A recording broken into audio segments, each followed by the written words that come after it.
O vento que sopra das ravinas do vale de Inom tem gosto de cinzas e de ferro. Aqui, no topo deste penhasco, onde a oliveira se retorce como um homem em agonia, o mundo parece ter parado de respirar. Abaixo de mim, o campo que chamam de Akeldama, o campo de sangue, espera. Ele foi comprado com o preço da minha alma, uma transação imobiliária feita com moedas que queimam como brasas através do couro da minha bolsa. Dizem que o traí por 30 moedas de prata. Que simplismo insultuoso!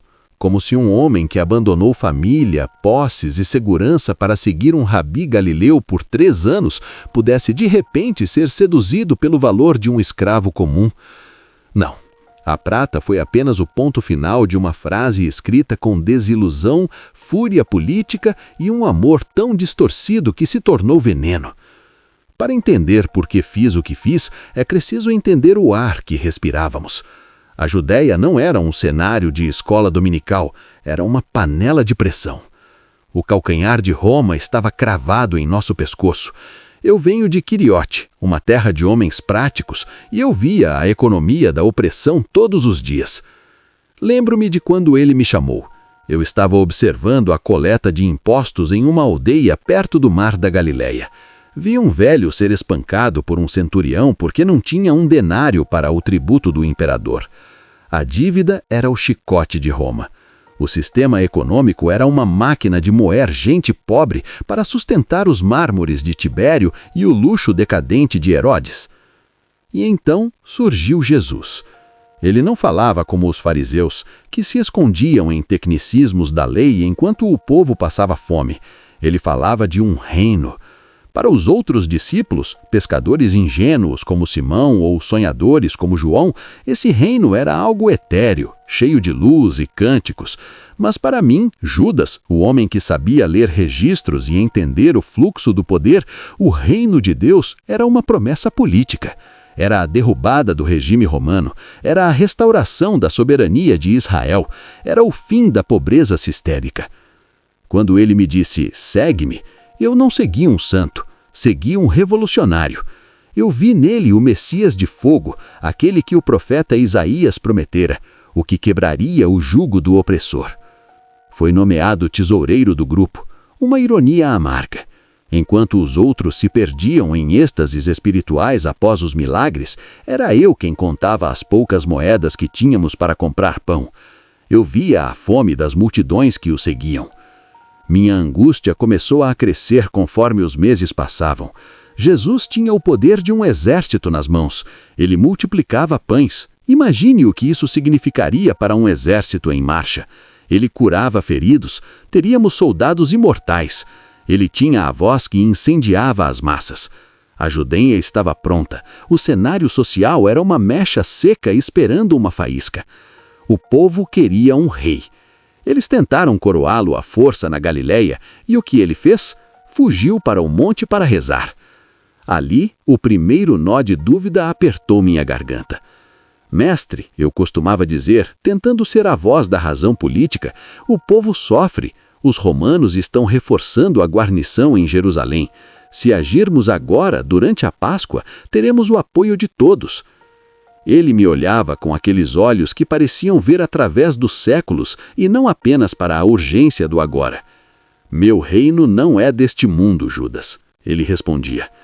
Essa frase era como um tapa. Se o reino não era deste mundo, então para que servia? Para que serviam os pobres morrendo em valas enquanto ele falava de lírios do campo? Eu comecei a sentir que ele estava desperdiçando a maior oportunidade da história da humanidade. Eu o amava, mas comecei a desprezar sua passividade. O golpe final em minha lealdade não foi uma questão de fé, mas de economia e prioridade. Foi em Betânia, na casa de Lázaro. Maria pegou um frasco de nardo puríssimo, caríssimo, 300 denários, o salário de 1 ano de um trabalhador, e ela o derramou sobre os pés dele. O cheiro era inebriante, mas para mim cheirava a desperdício. Eu vi ali a oportunidade de alimentar centenas de famílias ou de financiar a resistência. Quando protestei, Jesus me repreendeu.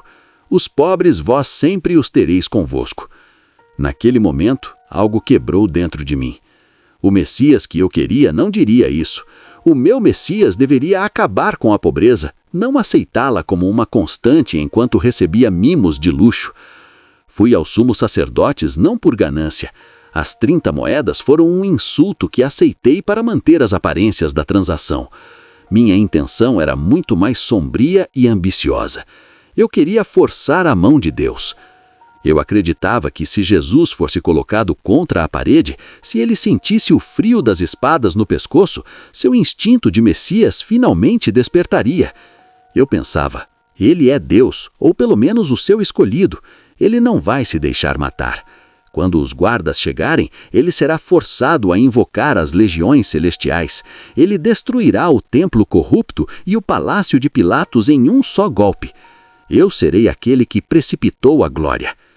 Eu me convenci de que estava fazendo a coisa certa por um bem maior. Eu era o único com coragem de fazer o trabalho sujo. Alguém tinha que ser o vilão para que o herói finalmente decidisse lutar.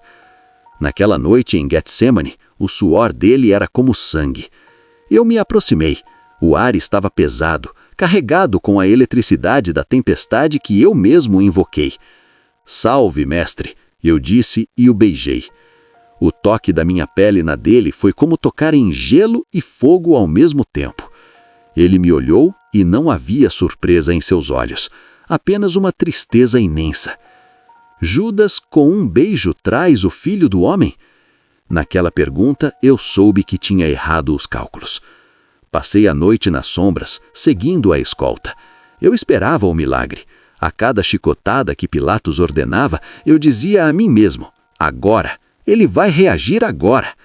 Mas Jesus permanecia em silêncio, um silêncio ensurdecedor que desmantelava toda a minha ideologia. Vi o homem que eu achava que seria um rei ser transformado em uma massa de carne sanguinolenta. Vi o povo, o mesmo povo que eu queria libertar, gritar crucifica-o. O cenário político que eu tentei manipular se revelou um abismo de irracionalidade e crueldade que eu não podia controlar. Eu sabia demais dos esquemas dos homens, mas não sabia nada sobre a lógica do sacrifício. Eu tentei salvar Israel através da traição e acabei apenas assassinando a esperança. Fui ao templo, joguei as moedas no chão de mármore. O som do metal contra a pedra soou como risos de demônios. Pequei, traindo sangue inocente, gritei. Os sacerdotes, aqueles burocratas da fé que eu tanto odiava, apenas deram de ombros. Que nos importa? Isso é contigo. E aqui estou eu. O sol está se pondo, tingindo o céu de Jerusalém com a cor de um ferimento aberto. Daqui de cima consigo ver o vulto de uma cruz sendo erguida no Gólgota. Sinto uma náusea que nenhuma oração pode curar. Minha mente é um labirinto de "e se?". Se eu tivesse tido paciência, se eu tivesse entendido que o reino dele era uma revolução do espírito e não do imposto, se eu não tivesse tentado ser o arquiteto do destino. A verdade é que eu não aguentei a ambiguidade de Jesus. Eu queria respostas claras, poder tangível, resultados econômicos. O mundo exige heróis que matem. Jesus era o herói que morria. E eu, em minha arrogância, decidi que ele estava errado.